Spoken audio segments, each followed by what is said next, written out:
Because it used to be 5 years ago, you said, "Oh, I have a podcast," and people were like, "Oh, cool, I'll come on." But nowadays, I feel like, I mean, there was somebody I talked to yesterday got 15 podcast invites yesterday. He's a little bit of a player in the space, and he was just like, he's like, "I'll be on one a week," but he was like, "We don't even know how to select." He's like, "What do you do?" And like, we had a whole conversation, but I would love to hear your thought process on how do you actually go about reaching one level or two levels up to find those influencers? Because we know who they are. They're easy to find now on Instagram, Facebook, but how do you actually interact? And they're easy to find. So there's two ways in. And it doesn't matter how big or small your show is or how new or old it is. You can always rely on two things. Number one is circles of influence in your social circles, working your social circle. And what I mean by that is you can either do it by direct introduction, or you can do it the way we do it most of the time in our agency when we're either, getting me featured or bringing people onto shows or whatever, which is we leverage that mutual connection. So a lot of our research, if we're like, when we pitch me, we look at who my friends in the industry are, who else has featured them.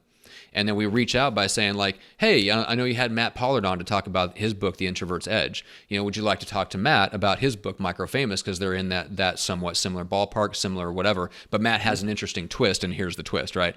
So, but we're working those relationships. So even whenever I teach somebody to reach out cold, whatever it is, I teach them to reach out cold through a relationship somehow. And that's something like if you talk to the people that don't have time to be on many other people's podcasts, if it's the right relationship, they still will. They'll make the time. 100%. Right? Yeah. So there's always that angle. The second angle is if you don't have a relationship to work, is you work the quality of the conversation that you're pitching them to have. So a lot of times when I was reaching out in the early days, yes, there was a little bit of that. "Oh, you have a podcast? Sure, I'll come on." But also podcasting was new enough to where there was still some natural skepticism too. It was like, "Well, what do you mean there's a podcast?" Like I was reaching out to like chiropractors and financial advisors. They're like, "What's a podcast?" And so that was very different. It wasn't an automatic yes. It was I have to be persuaded, like, "Give me your best shot. Why should I come on?" And I would tell them, "Look, this is a chance for you to have a conversation that you basically don't get to have anywhere else. We're going to ask you questions, not that the consumer wants to know. So it's not a sales conversation. We're not asking you to do the same things you would do on a webinar. You're getting a chance to share the journey and the steps of your success with a group of people who are in your space." This is obviously before this was everywhere, but you get to essentially have a conversation that you've never really had before.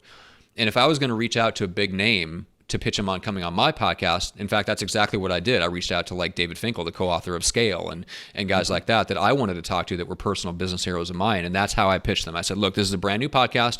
We don't have a huge following. I have a very targeted email list in the thought leader space. They're all people who buy books. But here's the deal. I want to talk about X, Y, and Z that I don't think you've had a chance to talk about on other podcasts before." And it was like, yes, I want to talk about that. So if you do your research and you understand like who the mutual connections are and reach out through relationship, or you reach out through the quality of conversation, I think still you can get most of the people that you want. That's really, really good advice. And I think a lot of people give up when they go to somebody's Facebook message, send one message, and they're like, "Oh, that person doesn't want to do it." Yeah. I think doing a little bit of research, I know JLD preaches that quite a bit. Like, listen to 5 or 6 episodes, pick out 1 or 2 things that they do that's really, really specific, and comment on that. Because I think it makes them feel good. Like, "Oh, this person actually gets me and what I do. Even if they're not that big, I'm willing to share some of my time with them."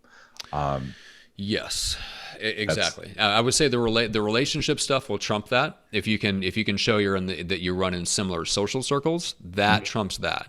But if you're literally reaching out to people that are 3 and 5 levels above you or something like that, or you're reaching out to a Gary Vee or a Seth Godin, then you damn well better do your homework.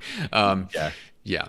Are you looking to scale your business but trying to figure out how to get your message across? Well, go to storyselling.how to grab my free course that will show you how to discover everything that you need to build your business through stories. These stories work whether it's in social media, email, or public speaking. There are 5 core stories that you'll learn. You'll be able to use all of them by the time you're done with this course. Again, that is storyselling.how. If you enjoyed today's episode, make sure to tune in next time.